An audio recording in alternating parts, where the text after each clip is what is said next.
जय हिंद साथियों, आप सभी का स्वागत करता हूं। एसएससी जीडी का जैसा 4 फरवरी को पेपर आएगा, आज की इस वीडियो में देखेंगे कैसा साथियों पेपर आपका आने वाला है। उस पेपर में उन शिफ्ट में किस टाइप के क्वेश्चंस आपके पूछे जाएंगे, हिंदी के, जीके के, करंट अफेयर के, रीजनिंग के और साथियों मैथ के। तो पूरे पेपर का हल देखेंगे। हिंदी के पूरे 20 सवाल जैसे आपके एग्जाम में आएंगे, जीके प्लस करंट अफेयर के 20 सवाल और रीजनिंग के पूरे 20 सवाल साथियों इस वीडियो में देखेंगे और उसके बाद मैथ के क्वेश्चन हम लोग देखेंगे। तो देखिएगा साथियों, इस पूरे पेपर में से कितने क्वेश्चंस आपको पहले से आते थे, कितने क्वेश्चंस आपने नए सीखे, क्योंकि जो नए क्वेश्चंस आप सीखोगे वो आपके एग्जाम में साथियों आएंगे। चलिए, तो पहला सवाल है, कह रहे कि सही वर्तनी वाले शब्द का चयन कीजिए। यानी कि ईर्ष्यायु कैसे लिखा जाता है साथियों, ईर्ष्यालु कैसे लिखा जाता है, ऐसे नहीं साथियों। ईर्ष्यालु कैसे लिखा जाता है, जैसे आपका ऑप्शन नंबर सी में लिखा हुआ है। अगले नंबर का सवाल कह रहे कि जो ना जाना गया हो उसके लिए एक शब्द क्या होगा, मुझे बताइए। देखिए, अतिथि की अगर बात करते हैं साथियों, जिसके आने की कोई तिथि तय ना हो उसको अतिथि कहा जाता है, लेकिन जो ना जाना गया हो उसको अज्ञात कहा जाता है। राइट आंसर आपका ऑप्शन नंबर ए हो जाएगा। और जो जाना गया हो उसको ज्ञात कहा जाएगा, ठीक है ना। जिसे नहीं जानते वो उसे अनजान कहेंगे। अगले नंबर का सवाल कह रहे कि दोपहर के बाद का समय। अब यहां पर बहुत सारे बच्चों को बहुत कंफ्यूजन होती है कि भाई दोपहर के पहले के समय को क्या कहा जाता है, दोपहर के समय को क्या कहा जाता है। अब देखिए, यहां पर अगर आपसे साथियों एग्जाम में ये पूछा जाए कि दोपहर के समय को क्या कहा जाएगा, अगर आपसे पूछा जाए दोपहर के समय को क्या कहा जाएगा, तो मध्याह्न कहा जाता है साथियों दोपहर के समय को। यहां पर दोपहर के बाद का समय है, तो दोपहर के बाद के समय को साथियों अपराह्न कहा जाता है। लेकिन दोपहर के पहले के समय को अगर आपसे पूछ लिया जाए, दोपहर के पहले के समय को क्या कहा जाता है, तो पूर्वाह्न कहा जाता है। दोपहर के पहले के समय को क्या कहा जाता है, पूर्वाह्न कहा जाता है। तो ये तीनों बातें आप लोगों को मालूम होना चाहिए, अपराह्न, मध्याह्न और पूर्वाह्न। अगला सवाल देखिए, कह रहे कि तुरंगी शब्द का समानार्थी शब्द यहां पर क्या होगा, मुझे बताइए। तो तुरंगी की अगर बात करें किसे साथियों, घुड़सवार को कहा जाता है। राइट आंसर आपका ऑप्शन नंबर बी हो जाएगा। अगला देखिए, इंद्र का समानार्थी शब्द आपसे यहां पर पूछा जा रहा है। तो अगर बात करें इंद्र का समानार्थी शब्द क्या हो जाएगा, तो इंद्र को साथियों देवराज कहा जा सकता है। अच्छा, यहां पर ईश्वर के पर्यायवाची कुछ मैं आपको बता देता हूं जो आपसे एग्जाम में पूछे जाते हैं। तो ईश्वर का पर्यायवाची साथियों भगवान शब्द हो जाएगा, ठीक है ना। परमेश्वर भी कहते परमेश्वर भी साथियों ईश्वर शब्द का पर्यायवाची होगा। उसके अलावा साथियों परमात्मा भी कहा जाता है, तो आप लोग यहां पर साथियों ध्यान रखेंगे, ठीक है ना। उसके अलावा अगर बात करते हैं साथियों यहां पर हम लोग देवराज शब्द की, तो देवराज आपका ये इंद्र का समानार्थी शब्द हो जाएगा। देवराज को साथियों इंद्र भी कहा जाता है और साथियों देवपति भी कहा जाता है, तो ये भी जाने कह रहे कि पेड़ पर चिड़ियां चहचहाती हैं या हिनहिनाती हैं, कड़कड़ाती हैं, कड़कती हैं या टिटकारती हैं। तो मैं कहूंगा चिड़ियां तो चहचहाती हैं, तो इसलिए जिनका भी आंसर ऑप्शन नंबर ए है, मैं कहूंगा बिल्कुल करेक्ट है। अगला सवाल कहा जा रहा है कि आदर और निरादर करना, यह अर्थ किस मुहावरे का मतलब है साथियों, मुझे बताइए। यानी कि पान पन्ही खिलाना, पान फूल, ठीक है ना, पान फूल सा, या पान, ठीक है, या पान फूल पर रहना, तो क्या होगा आपका सही जवाब, मुझे बताइए। देखिए, आदर और निरादर करना यह अर्थ किस मुहावरे का है, तो मैं कहूंगा पान पन्ही खिलाने का है। तो राइट आंसर आपका आप लोग ध्यान रखेंगे ऑप्शन नंबर ए हो जाएगा। अगले नंबर का सवाल कहने कि अंधेरा करना, इस मुहावरे का अर्थ क्या होता है, तो अन्याय करना, अंधेरा करना, घमंड या भ्रष्टाचार करना। तो मैं कहूंगा अंधेर करना यानी कि अन्याय करना, अंधेर करना यानी कि अन्याय करना। अगला सवाल देखिए, परिवर्तन पृथ्वी का नियम है, परिवर्तन संस्कृति का नियम है, या परिवर्तन जगत का नियम है, या परिवर्तन प्रकृति का नियम है। तो यहां पर सही शब्द आपका जो आएगा वो परिवर्तन प्रकृति का नियम होगा। ये आपका सही जवाब यहां पर साथियों हो जाएगा।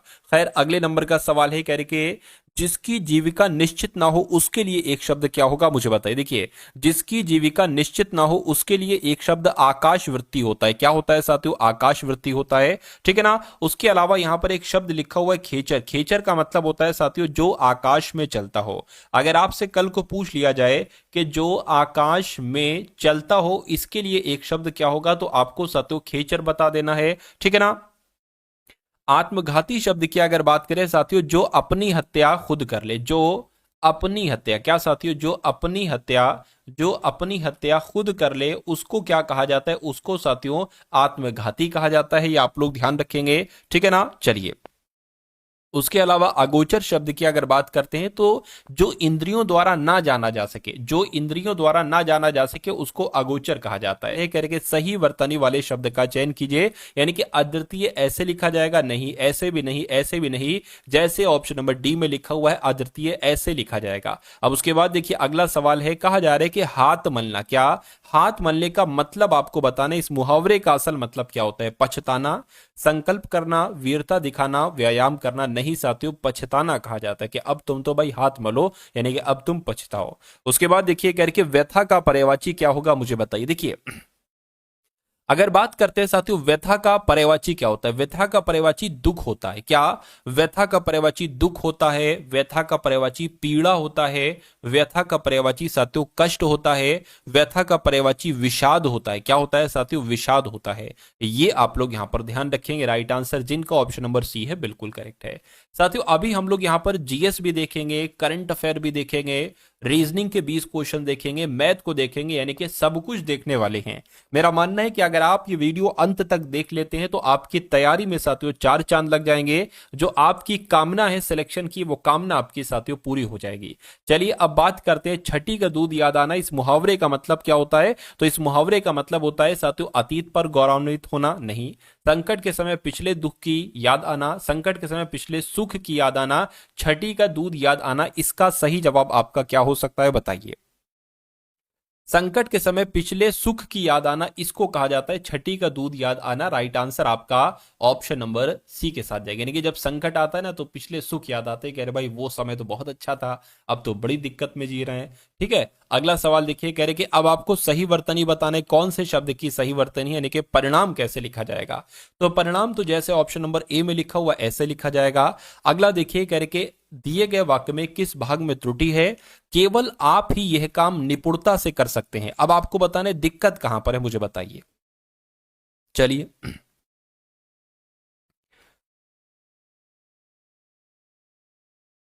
देखिए दिक्कत की अगर बात करें, केवल आप ही, ये यहां पर दिक्कत है, केवल आप ही। अब ठीक है, केवल आप यह काम निपुणता से कर सकते, ये सही हो जाएगा। केवल भी लगा दिया, ही भी लगा दिया, तो यहां पर दिक्कत हो जाएगी। मैं कहूंगा दिक्कत कहां पर है? ऑप्शन नंबर बी वाले में है, तो यही आपका राइट आंसर है। अगला सवाल देखिए करके, किसी और स्थान पर इसके लिए एक शब्द क्या होगा? तो किसी और स्थान पर इसके लिए एक शब्द क्या होता है साथियों? अन्यत्र होता है। क्या होता है साथियों? अन्यत्र होता है। अगर सर्वत्र की बात करते हैं साथियों, सब स्थानों पर, क्या अगर आपसे पूछ लिया जाए सब स्थानों पर इसके लिए एक शब्द क्या होगा? तो इसके लिए एक शब्द सर्वत्र होगा। और अगर आपसे पूछा जाए किसी और स्थान पर, तो इसके लिए एक शब्द अन्यत्र होगा। तो सही जवाब आपका ऑप्शन नंबर डी हो जाएगा। अगला देखिए, उन्नति का विलोम क्या होगा मुझे बताइए। तो उन्नति का विलोम साथियों फटाफट आप लोग यहां पर बता दीजिए। देखिए सम्मति की अगर बात करें तो सम्मति का विलोम में छोटा आ लगा दो, आपका ये विलोम बन जाएगा, यानी कि सम्मति का विलोम असम्मति हो जाएगा। उन्नति का विलोम क्या होगा साथियों? अवनति हो जाएगा। ठीक है ना, ये आप लोग यहां पर साथियों ध्यान रखेंगे। चलिए भाई अगले नंबर का सवाल है, कह रहे कि हमारी, अब यहां पर हमारी राजभाषा है, उचित शब्द बताइए। खाली जगह है यहां पर, कह रहे कि मराठी हमारी राजभाषा है, या हिंदी हमारी राजभाषा है, गुजराती हमारी राजभाषा है, संस्कृत। आपकी राजभाषा क्या है? आपकी और हमारी हिंदी है, तो होगा साथियों आंसर आपका ऑप्शन नंबर बी हो जाएगा। अब उसके बाद साथियों यहां पर आप लोग सामान्य ज्ञान के क्वेश्चंस देख लीजिए, पूरे 20 सवाल होंगे, और उसके बाद साथियों 20 सवाल रीजनिंग के भी आप लोग यहां पर जरूर देखेगा। तो कह रहे कि संसदीय प्रणाली में कार्यपालिका किसके प्रति उत्तरदायी होती है? तो अगर आपसे डायरेक्ट ये सवाल पूछ लिया जाए तो विधानमंडल आपको बता देना, यानी कि संसदीय प्रणाली में कार्यपालिका विधानमंडल के प्रति उत्तरदायी होती है। अगले नंबर का सवाल देखिए आप लोग, कह रहे कि निम्नलिखित में से कौन सी भारतीय संविधान की मुख्य विशेषता नहीं है? ध्यान रखिए, नहीं है कौन सी संविधान की विशेषता? तो लिखित संविधान है, बिल्कुल। संविधान की सर्वोच्चता है, बात सही है, ये संविधान की विशेषता है, क्वालिटी है। अर्धसंघीय संरचना है, ये बात भी बिल्कुल सही है। प्रतिबद्ध न्यायपालिका, प्रतिबद्ध न्यायपालिका नहीं है। और शक्तियों का वितरण है केंद्र और राज्यों में, यह बात भी बिल्कुल सही है। तो मैं कहूंगा कौन सी विशेषता नहीं है? ऑप्शन नंबर सी वाली विशेषता नहीं है। नहीं है तो यही आपका राइट आंसर हो जाएगा। अगला देखिए, भारतीय संविधान के लिए राज्य नीति के निदेशक सिद्धांत यानी कि डीपीएसपी निम्नलिखित में से किस देश के संविधान से प्रेरित है? तो मैं कहूंगा ये तो आयरलैंड से लिया गया, यानी कि जो नीति निदेशक सिद्धांत यह किस देश के संविधान से लिया गया है? तो मैं कहूंगा आयरलैंड देश के संविधान से लिया गया है। अगले नंबर का सवाल है, करके भारतीय संविधान के अनुच्छेद 19 में कौन सा अधिकार शामिल है? तो कौन सा अधिकार शामिल है? संवैधानिक उपचारों का अधिकार शामिल है? मैं कहूंगा नहीं।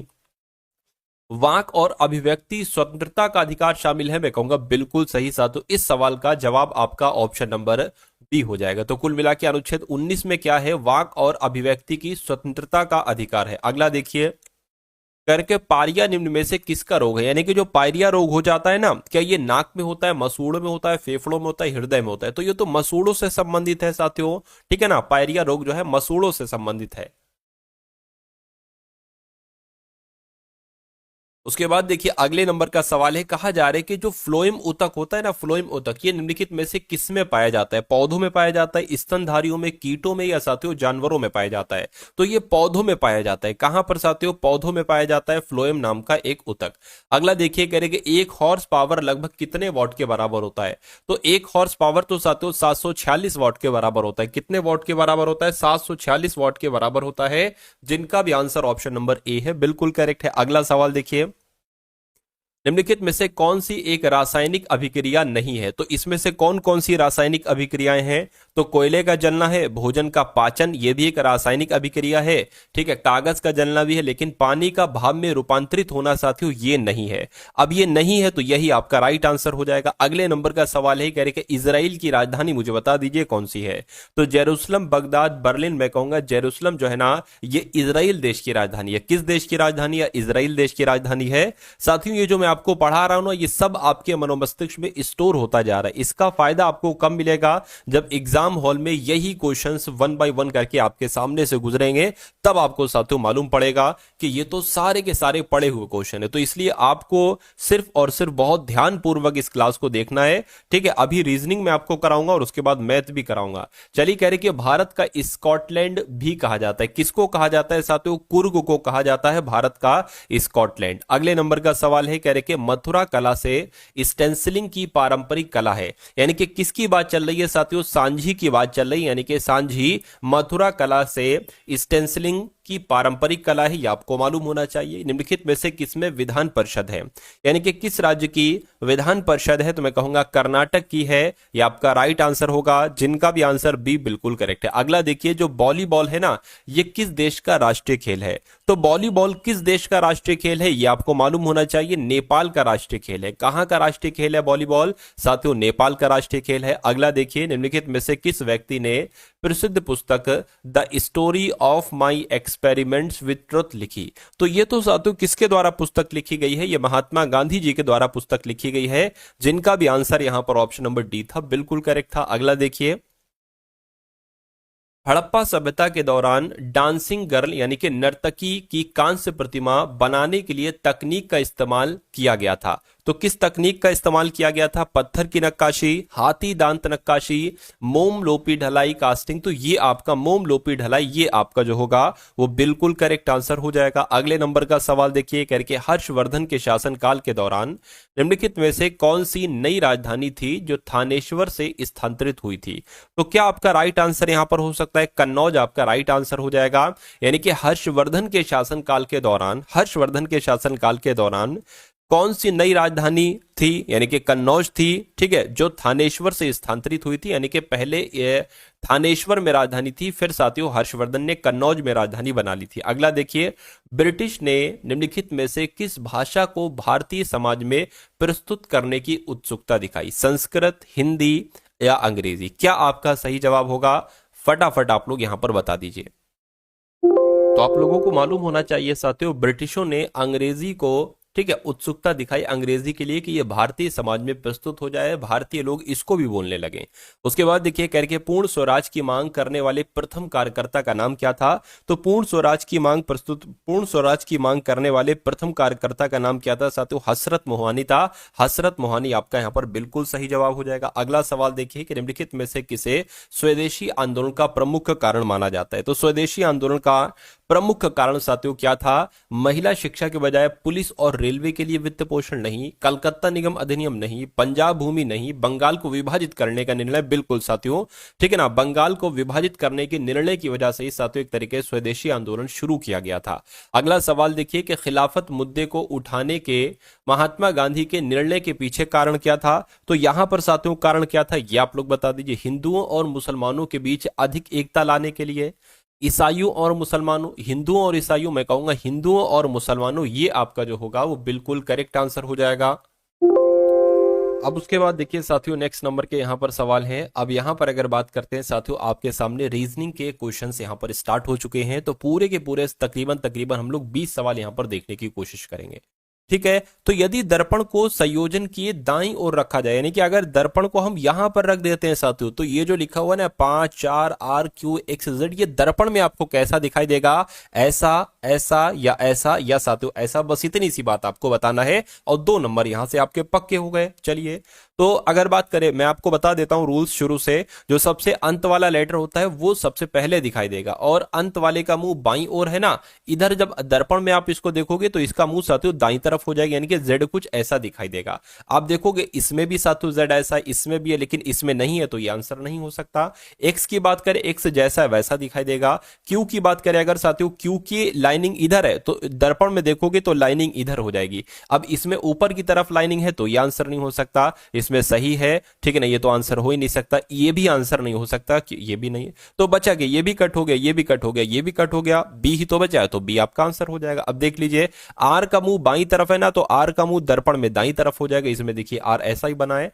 4 की बात करें साथियों, तो 4 आपका कुछ ऐसे करके बन जाएगा, और 5 आपका कुछ ऐसे करके बन जाएगा। तो आंसर आपका अगर है ऑप्शन नंबर बी के साथ, तो मैं कहूंगा आंसर आपका बिल्कुल करेक्ट है। चलिए, उसके बाद देखिए साथियों, अगले नंबर का सवाल है, कह रहे कि बहादुर का संबंध जैसे साहसी से है, उसी प्रकार बेवकूफ का संबंध किससे होगा, मुझे बताइए।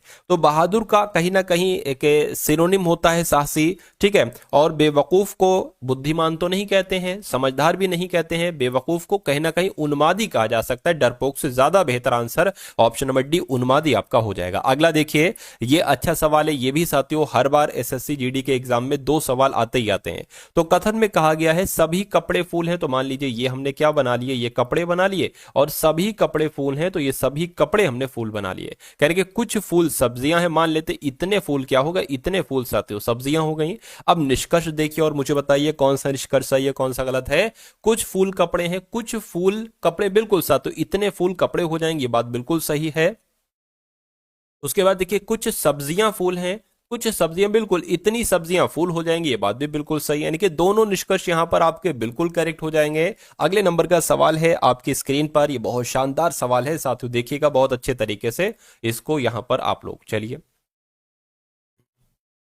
चलिए, देखिए क्या कहा गया है, कह रहे कि 6 दोस्त हैं, प्रिया, अरुण, वंश, रजत, भावना और मंजू एक वृत्ताकार मेज के चारों ओर केंद्र की विपरीत दिशा में मुंह करके बैठे हैं। सवाल यहां से आपका अब शुरू होता है, ठीक है। तो कितने लोग हैं? 6 लोग हैं, 1 2 3 4 5 और 1 6, 6 लोग हो गए। ठीक है, चलिए, कह रहे हैं कि वंश रजत के दाईं और दूसरे स्थान पर बैठा है, तो वंश को कहीं पर भी आप बैठा दो। वंश को अगर हम मान लीजिए यहां पर बैठा देते हैं, कह रहे हैं कि वंश जो है ना, ये रजत के दाईं ओर बैठा है, ठीक है ना। अब देखिए सबका मुंह जो है ना वो केंद्र से बाहर की तरफ है, ये बात आप लोग ध्यान रखिएगा। तो अगर हम साथियों क्या रजत के दाईं ओर बैठा है ना, ठीक है, तो रजत को हम कहां पर बैठा लें साथियों? रजत को अगर हम यहां पर बैठा लेंगे तभी तो हो पाएगा। रजत के दाईं और दूसरे स्थान पर, 1 2 दूसरे स्थान पर हो गया वंश रजत के। उसके बाद कह रहे हैं कि अरुण और प्रिया रजत के पड़ोसी नहीं है। अरुण और प्रिया, यानी कि ना तो अरुण प्रिया यहां आएंगे और ना अरुण प्रिया यहां आएंगे, यानी कि अरुण प्रिया यहां पर बैठेंगे, अरुण प्रिया यहां पर बैठेंगे। उसके बाद कहने के मंजू रजत और अरुण के बीच बैठा है, यानी कि मंजू जो है ना ये रजत और अरुण के बीच बैठा है। अब देखिए अगर बात करते हैं साथियों, रजत यहां पर बैठा है, मंजू को यहां नहीं बैठा सकते क्योंकि फिर हमें यहां पर बैठाना पड़ेगा अरुण को। तो मैं कह सकता हूं कि मंजू यहां पर बैठ जाएंगी, और कहा गया है कि मंजू जो है ना ये रजत और अरुण के बीच में बैठी है, तो अरुण हमें यहां पर बैठाना पड़ेगा। और अब बचा कौन है साथियों? प्रिया बची है ना, तो प्रिया यहां पर बैठ जाएंगी। तो कितने लोग थे? 1 2, अच्छा एक बचा है, अभी एक बचा है, ठीक है। अब एक तरीके से एक बार दोबारा से पढ़ लेते हैं। वंश रजत के दाईं ओर दूसरे स्थान पर बैठा है, बिल्कुल वंश रजत के दाईं ओर दूसरे स्थान पर बैठा है। कहने के अरुण और प्रिया रजत के पड़ोसी नहीं है, यानी कि अरुण और प्रिया यहां नहीं बैठेंगे रजत के आजू बाजू, यहां पर बैठा दिया हमने, ठीक है। कह के मंजू रजत और अरुण के बीच में बैठी है, मंजू जो है ना रजत और अरुण के बीच में बैठी, ये भी हो गया, ठीक है। वंश और रजत के बीच में कौन बैठा है, यानी कि वंश और रजत के बीच में कौन बैठा है, यही तो आपसे पूछा जा रहा है। अब आप देखो इसमें से आपने किसको किसको बैठा दिया है और कौन एक बाकी बाकी है। मैं कहूंगा भावना को यहाँ पर कहीं नहीं बैठा गया, तो जाहिर सी बात है भावना जी यहाँ पर बैठेंगी, तो भावना आपका यहाँ पर बिल्कुल सही जवाब हो जाएगा। अगला सवाल आपकी स्क्रीन पर करेंगे 23 है और फिर 23 है और उसके बाद 46 है और उसके बाद 138 है, उसके बाद 552 आ गया है, उसके बाद आपको बताना है कि अगला नंबर यहां पर क्या आएगा। साथियों कभी भी अगर आप देखो कि गैप बहुत तेजी से बढ़ रहा है तो वहां पर हमेशा गुणा होगी। क्या होगी? वहां पर हमेशा गुणा होगी। जैसे कि हमें इतना तो पता है 23 की गुणा अगर 2 से करते हैं तो 46 आ जाएगा, 23 की गुणा 1 से करते हैं तो 23 आ जाएगा, 23 से कम 23, 23 दूना 46, तो जाहिर सी बात है 23 की गुणा अगर हम 3 से करते हैं तो क्या 138 आता है? अभी हमें पता नहीं, हमने लिख दिया ऐसा ही, देख लीजिए 6 3 18, 18 का 8 हाथ से लग गया, 1 3 चौक 12 और 1 13, बिल्कुल साथियों ये आपका यहां पर बिल्कुल सही हो जाएगा। अब अगर बात करें, अब क्या इसकी गुणा 4 से करेंगे तो ये आएगा और क्या इसकी गुणा 5 से करेंगे तो ये आएगा? तो एक काम करो 552 की गुणा 5 से करा के देख लो। 552 की गुणा 5 से करा के देखा और अगर ऑप्शन में से कोई आंसर मिल गया तो हमारा वही आंसर हो जाएगा। 5 दूना 10, ठीक है, 5 पंजे 25, 26, 5 पंजे 25 और 27, यानी कि 2760 आ चुका और 2760 ऑप्शन नंबर ए वाले में भी है। तो जिनका आंसर ऑप्शन नंबर ए है बिल्कुल करेक्ट हो जाएगा। ठीक है, अगले नंबर का सवाल देखिए आपकी स्क्रीन पर है।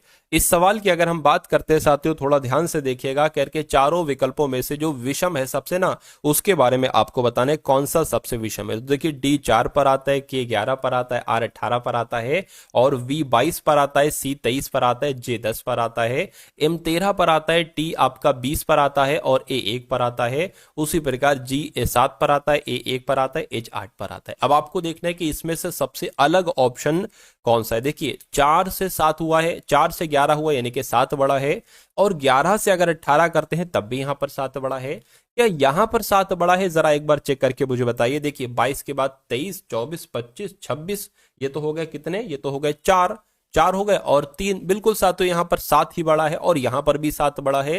यानी कि जो रूल यहां पर लगा है 7 7 का, वही रूल यहां पर लगा हुआ है 7 7 का। अच्छा 13 से 20 में भी 7 कर सकते हैं और 20 से 1 हुआ है यानी कि 26 तक 6 और 1 7। उसके अलावा अगर बात करें यहां पर 6 माइनस किया गया, तो मैं कहूंगा कि सबसे अलग रूल यहां पर है। इन तीनों में 7 7 7 का रूल है, लेकिन ऊपर वाले में साथियों 6 और 7 का रूल है। खैर अगले नंबर का सवाल देखिए आपकी स्क्रीन पर आ चुका है। कह रहे हैं कि यमुना नदी नर्मदा के बीच जो आरेख बनेगा ना, वो आपको बताना है। अब देखिए ये भी नदी है और ये भी नदी है, तो ये नदी शब्द हो गया, ये यमुना नदी हो गया, ये नर्मदा नदी हो गया, क्योंकि दोनों नदियां हैं तो नदियों के अंतर्गत आएगा। तो ऐसा आरेख कहां पर बना हुआ है? ऐसा आरेख साथियों ऑप्शन नंबर बी में बना हुआ है। सवाल देखिए कह रहे 46 54 70, 70 के बाद 102 आएगा और 102 के बाद 166 आएगा। उसके बाद आपको बताना अगला नंबर यहां पर क्या हो सकता है, बताइए। देखिए 46 से 54 हुआ है तो मैं कहूंगा 8 बड़ा है और 54 से 70 हुआ है तो 16 बड़ा है और 70 से ये तो 30 हो गया, 2 32 बढ़ गया, ठीक है। और अगर बात करते तो यहां पर 64 बढ़ गया। तो आप एक चीज नोटिस कर रहे हो कि 8 का डबल 16, 16 का डबल 32, 32 का डबल 64, 64 का डबल 128 होता है। यानी कि 166 128 को आपको जोड़ना है और वही आपका आंसर हो जाएगा। तो ये क्या हो गया? 14 हो गया, 9 हो गया 2, यानी कि 294 यहां पर आ गया। क्या 294 कहीं ऑप्शन में है? मैं कहूंगा बिल्कुल ऑप्शन में है, ऑप्शन नंबर सी वाले में। तो जिनका आंसर ऑप्शन नंबर सी है तो बिल्कुल करेक्ट है, ठीक है ना। चलिए अब उसके बाद देख लेते हैं नेक्स्ट नंबर का सवाल है आपकी स्क्रीन पर। देखिए सवाल को और बताइए मुझे राइट आंसर आपका क्या होगा। यहां पर साथियों कहा गया है कि जैसे 9766 से 6433 बनाया गया है, वैसी 6875 से यहां पर कौन से नंबर आएंगे ये आपको यहां पर बताना है। चलिए भाई, तो फटाफट साथियों आप लोग यहां पर बता दीजिए कैसे क्या हो सकता है। अच्छा यहां पर अगर हम लोग बात करें, ये 6 से 3 हो गया है और ये भी 6 से 3 हो गया है, ठीक है ना। यानी कि और ये 7 से 4 हो गया, तो मैं कहूंगा इसमें भी 3 घटाया गया, इसमें भी 3, इसमें भी 3 और 6 में 3 घटाओगे, सॉरी 9 में 3 घटाओगे तो 6 आएगा। तो मैं कहूंगा यहां पर भी वही लॉजिक लगेगा, 6 में 3 घटाएंगे तो 3 आएगा, 8 में 3 घटाएंगे तो 5 आएगा, 7 में 3 घटाएंगे तो 4 आएगा, 5 में 3 घटाएंगे 2 आएगा। क्या 3542 कहीं पर लिखा हुआ है? बिल्कुल लिखा हुआ है 3542, ऑप्शन नंबर बी में लिखा हुआ है। साथियों देखिए काबिल एक तरीके से अगर बात करें तो काबिलियत उसमें है कि आप जल्द से जल्द लॉजिक पहचानिए कि आखिर इस सवाल में लॉजिक लगा क्या है। मान लीजिए, ठीक है, क्योंकि लॉजिक जितनी जल्दी आप पहचान लेंगे उतनी जल्दी आपका रीजनिंग का क्वेश्चन जो है ना बहुत तेजी के साथ, इसमें एक लॉजिक लगा है, ठीक है, उसके अलावा इसमें एक लॉजिक लगा है, ये सब लॉजिक जब आप ज्यादा से ज्यादा क्वेश्चंस की प्रैक्टिस करोगे ना तब ये लॉजिक आपको मालूम पड़ेगा, जल्द से जल्द लॉजिक निकालने की कला आपके अंदर आ जाएगी। और जब ये चीज आपके अंदर आ जाती है तो आपको साथियों जो और लोग 2-2 मिनट सवाल में ले रहे हैं आपका वो 40 सेकंड के अंदर हो जाएगा, 30 सेकंड के अंदर हो जाएगा। तो और जब ऐसा हो जाता है तो ये समझ लीजिए रीजनिंग में आप 20 क्वेश्चन में से 20 क्वेश्चन बहुत आराम से करते हैं। एक आध अगर क्वेश्चन छोड़ भी दे तो 20 में से 19 तो आपके कहीं नहीं गए। ठीक है, अब इस सवाल को देखिए, कह रहे कि दर्पण प्रतिबिंब का चयन कीजिए, यानी कि एक दर्पण यहां पर रखा जाता है तो ये आपको बताना है कि ये साथियों कैसा दिखाई देगा। चलिए, तो अगर बात करते हैं साथियों यहां पर इस सवाल की अगर हम बात करें तो जी जैसा है ना, जी कुछ ऐसे करके दिखाई देगा, ऐसे करके। ठीक है, क्यू की बात करें तो क्यू ऐसे करके दिखाई देगा।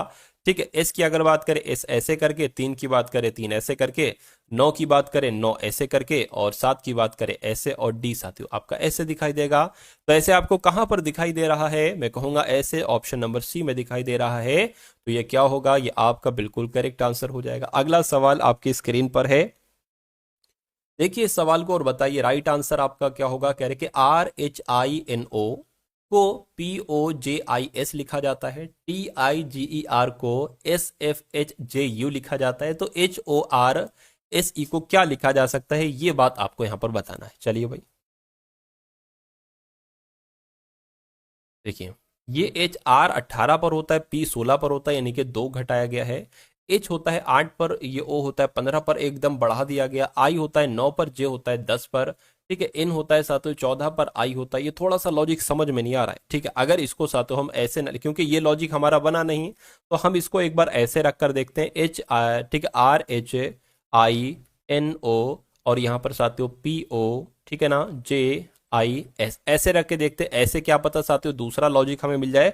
तो जब आप साथियों R में 1 बढ़ाते हैं तो ये S आता है, कहिए ठीक है। H में 1 बढ़ाते हैं तो I आता है, ठीक है। I में 1 बढ़ाते हैं J आता है, N में 1 बढ़ाते हैं O आता है, O में 1 बढ़ाते हैं साथियों तो P आता है। तो कुल मिला के लॉजिक समझ गए। यहां पर भी वही लॉजिक लगा है, T में 1 बढ़ाएंगे U आएगा। तो अब इसका आप लोग कर लीजिए, यानी कि H में साथियों जब आप 1 बढ़ाएंगे तो कितना आ जाएगा? ठीक है, I आ जाएगा। ठीक है, I आ गया। O में 1 बढ़ाएंगे तो साथियों P आ जाएगा। R में 1 बढ़ाएंगे तो कितना आ जाएगा? S आ जाएगा। और S में 1 बढ़ाएंगे तो T आ जाएगा। E में 1 बढ़ाएंगे तो F आ जाएगा। तो ये ऑप्शन कहां पर है? FTSPI, ऐसा ऑप्शन नंबर सी में लिखा हुआ है। तो इस प्रकार जिनका आंसर ऑप्शन नंबर सी है, मैं कहूंगा आंसर आपका बिल्कुल करेक्ट है। अब इस सवाल को देखिए, इसको मैं जूम कर देता हूं, बड़ा कर देता हूं, ताकि आपको बहुत अच्छे तरीके से यहां पर देखने को मिल जाए। चलिए, तो अब यहां पर अगर बात करें, एक कागज का ऐसे करके ये टुकड़ा है, इस कागज के टुकड़े को कहां से फोल्ड किया गया? यहां से साथियों फोल्ड किया गया, यानी कि ये वाला पार्ट इसके ऊपर ला दिया जाता है, और उसके बाद आपके पास यहां पर ऐसा एक टुकड़ा आ गया है। इस कागज के टुकड़े को साथियों ये वाला पार्ट इसके ऊपर ला दिया जाता है, और अब आपके पास एक ऐसा कागज का टुकड़ा यहां पर बच गया है और आ गया। तो इसमें 3 गोल बनाए जाते हैं, 3। एक तो ये छोटा होल बनाया जाता है, एक बड़ा होल, और एक ट्रायंगल के जैसा होल यहां पर बनाया जाता है। तो आपको पूछा यह जा रहा है कि जब ये ओपन होगा तो कैसे दिखाई देगा। देखिए, जब इसको हम इस वाले से यहां से ऐसे करके खोलेंगे तो यहां पर जो ट्रायंगल बना है ना, यहां पर भी एक ट्रायंगल बन जाएगा। कहिए ठीक है, एक यहां पर ट्रायंगल आपका साथियों बन जाएगा। चलिए, कोई दिक्कत नहीं है।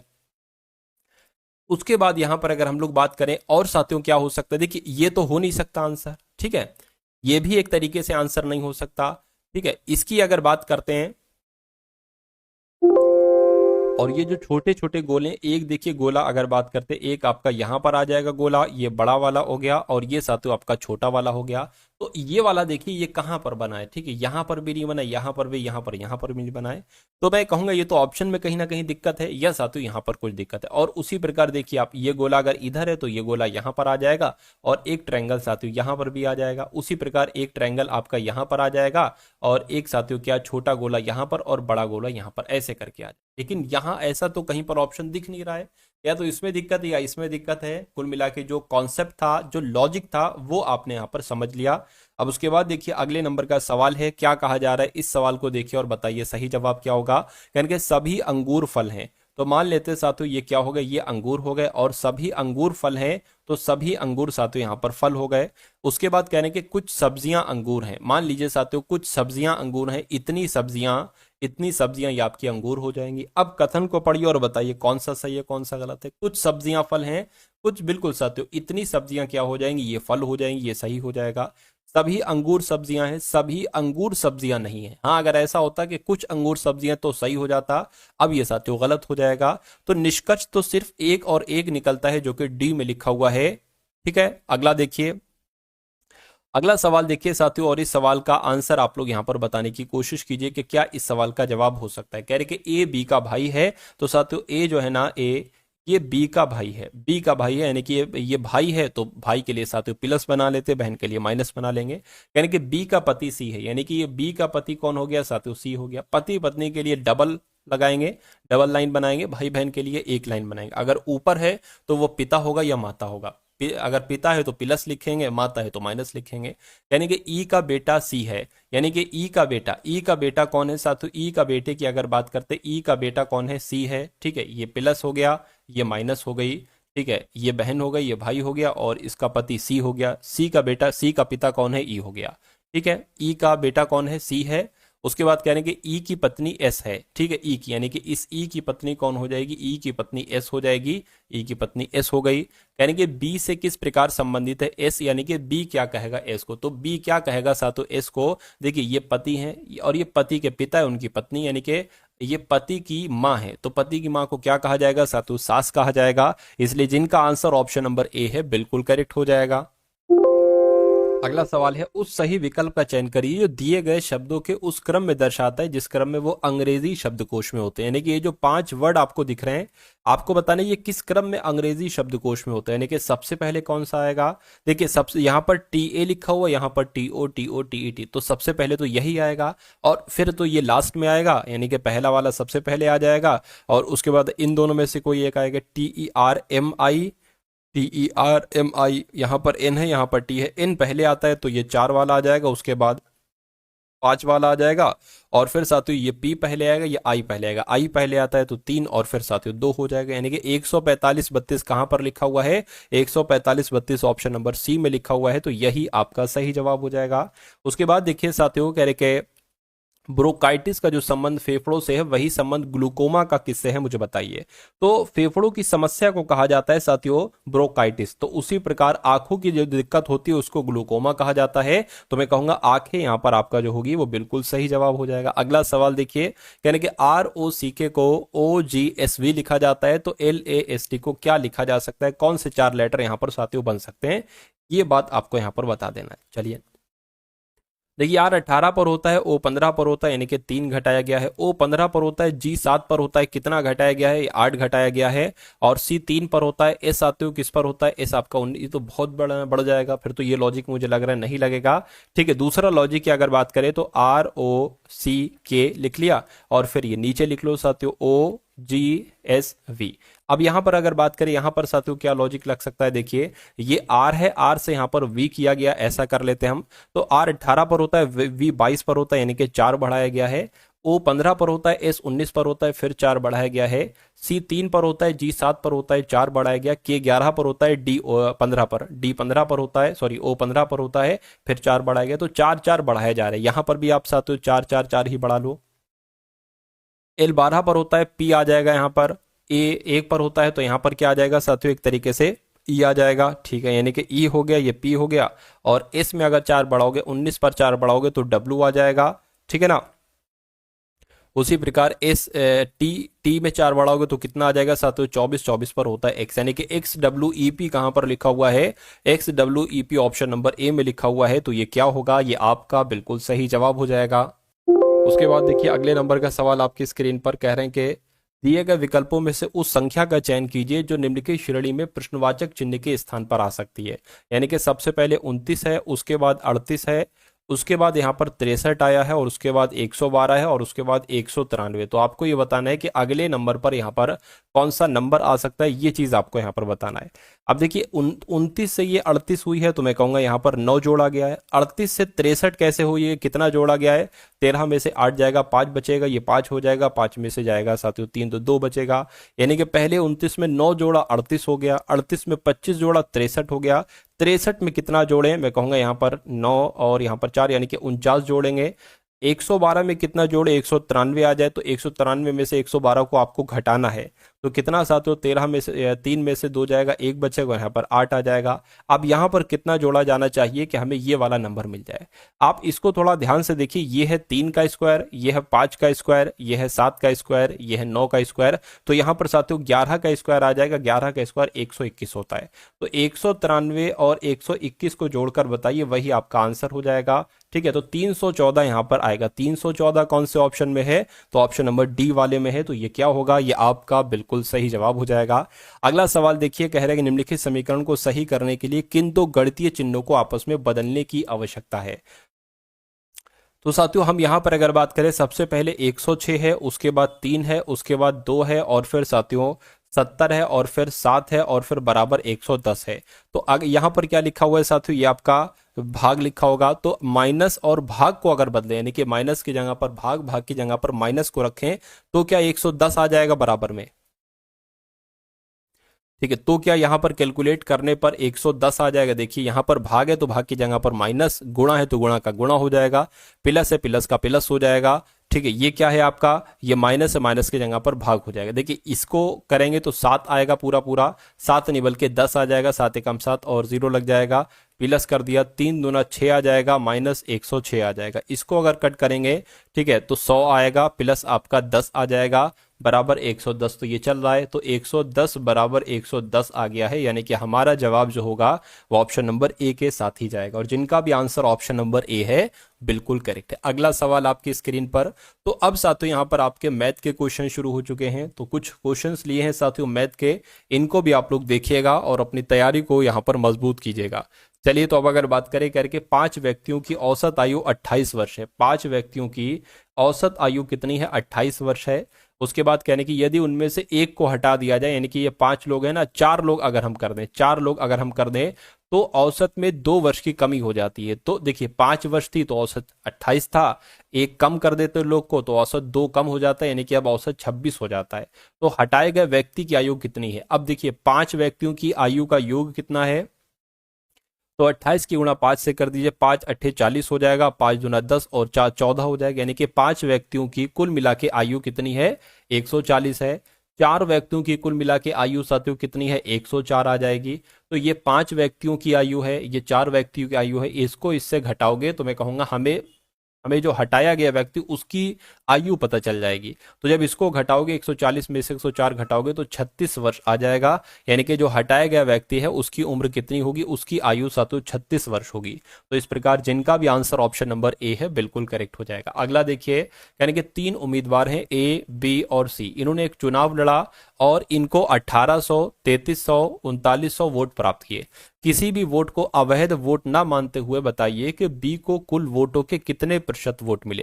यानी कि बी को कुल कितने वोट मिले, तो 3300 वोट मिले। यानी कि इस 33 को प्रतिशत में आपको बदलना है। तो प्रतिशत में कैसे बदल, तो जिस भी संख्या को प्रतिशत में बदलना होता है वो लिख ली जाती है और गुणा में साथियों 100 लगा दी जाती है। और नीचे साथियों क्या लिख देंगे, नीचे हम सबका वो लिख देंगे, यानी कि जिसको जिसको जितने जितने वोट मिले हैं। तो साथियों इन तीनों का योग आ जाएगा, यानी कि 1800 प्लस 3300, 1800 प्लस 3300 और प्लस 3900। अब एक काम करिए, इनको आप जोड़ लीजिए। ठीक है, डबल जीरो है तो डबल जीरो मैंने यहां पर लगा दिया, 9 और 3 12, 12 और 8 कितना हो जाएगा, 20, जीरो आ गया, हासिल का 2 लग गया, 2 और 3 5 और ये 8 और एक 9, यानी कि साथियों यहां पर कितना हो गया, 9600 हो गया। यहां पर कितना हो गया, 9600 हो गया या जीरो था, हाँ जीरो था, अच्छा वो जीरो था आपका, ये जीरो ही है।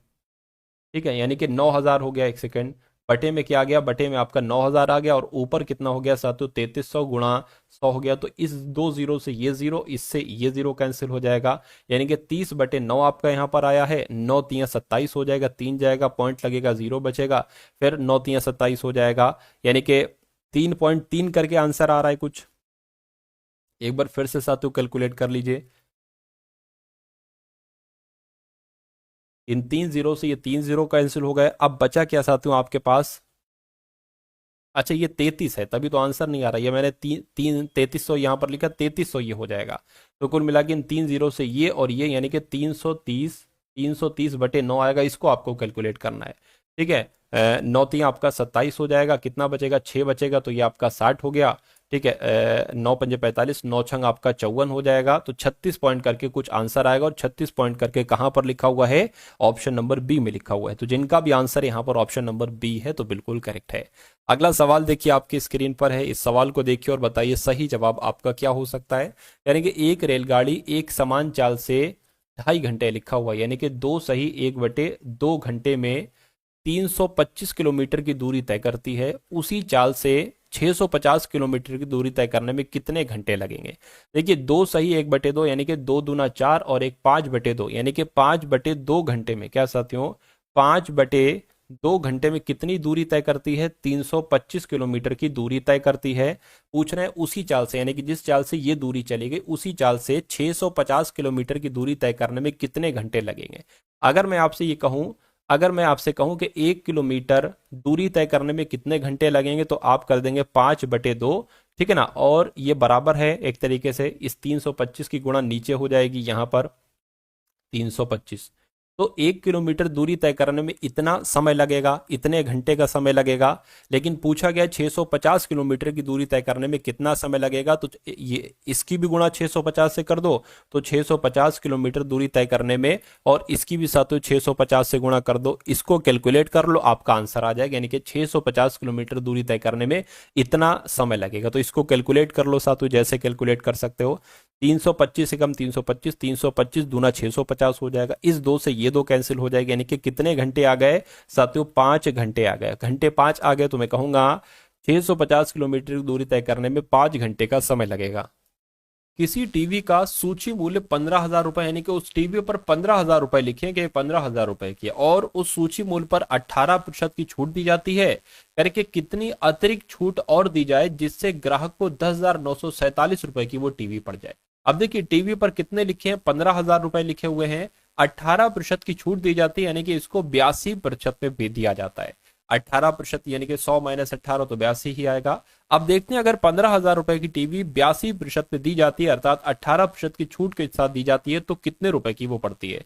तो 15 की गुणा 82 से कर लीजिए, 15 की गुणा 82 से यहाँ पर साथियों हम करा देते हैं, तो कितना हो जाएगा साथियों, एक तरीके से 2 पंजे 10 हो गया, ठीक है, दो दो दो एक कम 2 और आपका ये 3 हो गया, 8 पंजे 40 हो गया, 8 एकम 8 और आपका 12 हो गया। 0 आ गया, 3 आ गया, 2 आ गया, 1 आ गया, एक 0 था यहाँ पर तो लगा लिया, यानी कि वो आपको 12,300 रुपए में टीवी पड़ जाएगी। 15,000 से 12,300 रुपए में वो टीवी हो जाएगी। करके और कितनी छूट दी जाए कि 10,947 रुपए की वो टीवी हो जाए। अब देखिए जरा 12,300 की पड़ी है, कहने के 10,947 रुपए की अगर टीवी देते हैं तो कितनी छूट दी गई। देखिए जरा कितनी छूट दी गई, यहाँ पर 3 आ जाएगा, यहाँ पर 5 आ जाएगा, 3 और 1, यानी कि 1,353 रुपए की छूट दी गई। कह रहे कि इसको प्रतिशत में आप बता दीजिए कितना ये प्रतिशत होगा।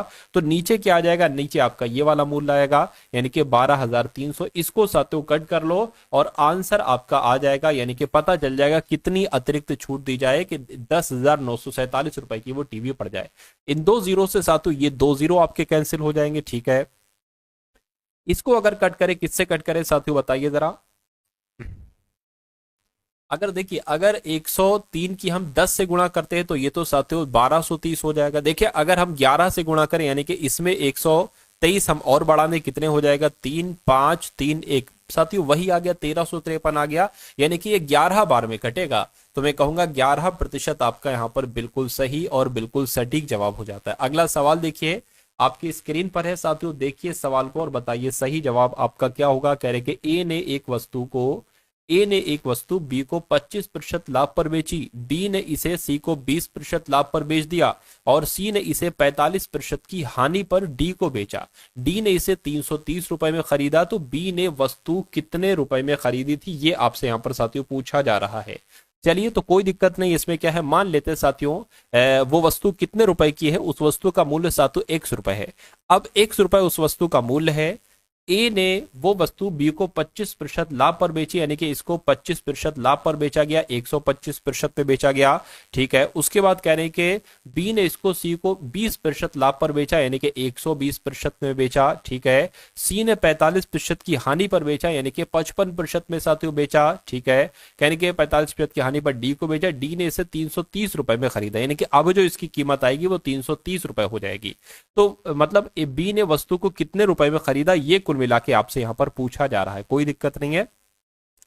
सबसे पहले एक्स का मान आप लोग निकाल लीजिए। 25 पंजे और 25 चौक हो गया। ठीक है, 20 पंजे और 20 छंग हो गया। ठीक, ये बात क्लियर है। 5 एकम 5 एकम 5 और यहां पर 20 आ गया। अब देखिए एक्स बराबर क्या हो जाएगा, ये 330 है, 330 ये हो गया, और ये सब 4 गुणा 5 गुणा 20 ये इधर गुणा हो जाएगी, यानी कि गुणा 4 गुणा 5 गुणा 20 ये इधर हो गई, और बटे में क्या आ जाएगा, 5 गुणा 6 गुणा 11, यानी कि 5 गुणा 6 गुणा 11 साथियों यहाँ पर आ गया। 11 एकम 11, 11 से ये कट जाएगा, 11 3 33।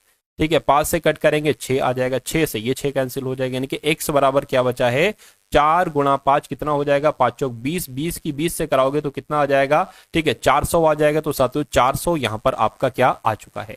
अब अगर बात करें, अब थोड़ा सा अगर आप ध्यान से देखें तो पूछा यह जा रहा है कि बी ने वस्तु कितने रुपए में खरीदी। बी ने जो वस्तु खरीदी है ना साथियों, वो 25% के लाभ पर, एक बी को 25% लाभ पर बेची गई है, यानी कि 400 तो ये ए ने जिस मूल्य पर ए को मिली थी ना, ए ने जिस कीमत पर ली थी वो 400 थी, तो 400 रुपए है, इसको 125% में बेचा गया ना, खरीदा 125% के लाभ पर है। ठीक है, तो 125% इसका आप लोग निकालेंगे तो 20 कितना आ जाएगा, 25 चौक और 25 पंजे, 4 से कट करेंगे 100 आ जाएगा, 500 5 की गुणा 100 से होगी तो 500 आपका राइट आंसर आ जाएगा। 500 यहां पर आपका सही जवाब होगा, यानी कि ए ने बी को वस्तु जो बेची है वो 500 रुपए में बेची है, क्योंकि 25% प्रॉफिट से, या कह सकते हैं बी ने वस्तु जो खरीदी है वो 500 रुपए में खरीदी है।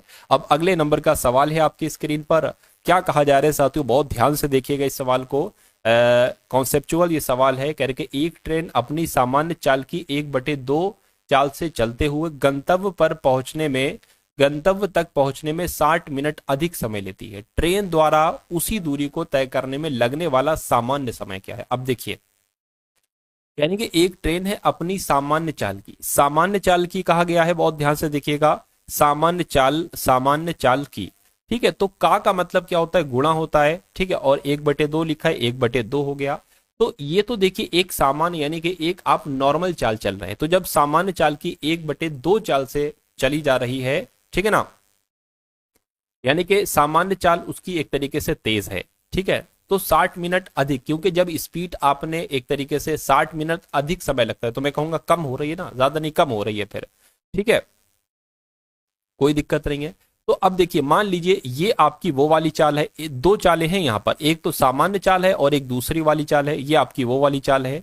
ठीक है, अब देखिए ये सामान्य चाल है ना, बराबर लगा, ये सामान्य चाल इधर को आ जाएगी, यानी कि ये सामान्य चाल इधर से हटकर किधर आ जाएगी साथियों, ये आपकी सामान्य चाल इधर आ जाएगी, सामान्य चाल। ठीक है, सामान्य चाल आपके ये इधर आ गई। यहां से हमें एक चीज मिल गई, 1/2 इतनी दूर लिखा है, पास में लिख लो 1/2, यानी कि अगर सामान्य चाल 2 है तो वो वाली चाल क्या हो जाएगी साथियों, 1 हो जाएगी। ठीक है ना, अब यहां पर साथियों चाल का अनुपात तो हमें पता चल गया, 1:2 है। इसका उल्टा होता है साथियों, इसका उल्टा होता है क्या, समय का अनुपात। समय का अनुपात इसका उल्टा हो जाएगा, 2:1 हो जाएगा, यानी कि पहले अगर 2 समय लग रहा था तो अब 1 समय लगेगा। लेकिन यहां पर कहा जा रहा है कि 60 मिनट अधिक समय लेती है, यानी कि इसका डिफरेंस क्या हो जाएगा, 2x, और x बराबर क्या हो जाएगा, 60 मिनट हो जाएगा। ठीक है ना, यानी कि पहले अगर मान लीजिए 2 घंटे लेती होगी, ठीक है ना, 2 घंटे लेती होगी, तो फिर अब जब चाल बढ़ी है उसकी तो कितना समय लेने लगेगी साथियों, 60 मिनट लेने लगेगी, पहले 120 मिनट, यानी पहले 2 घंटे फिर 1 घंटे लेने लगेगी।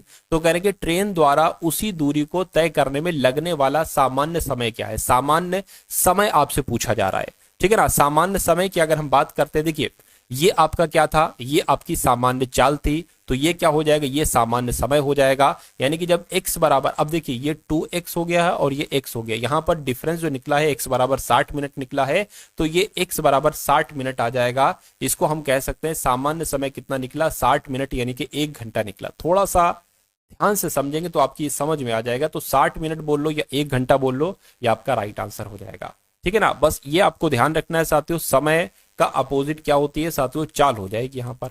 अगर समय का अगर चाल का अनुपात 1:2 है तो समय का अनुपात 2:1 हो जाएगा। इस चीज को भी आप लोग यहाँ पर याद रखेंगे। उसके बाद दोस्तों एक क्वेश्चन आप सभी लोगों के लिए है, इसका कौन सा आंसर सही होगा कमेंट बॉक्स में ज़रूर बताएं।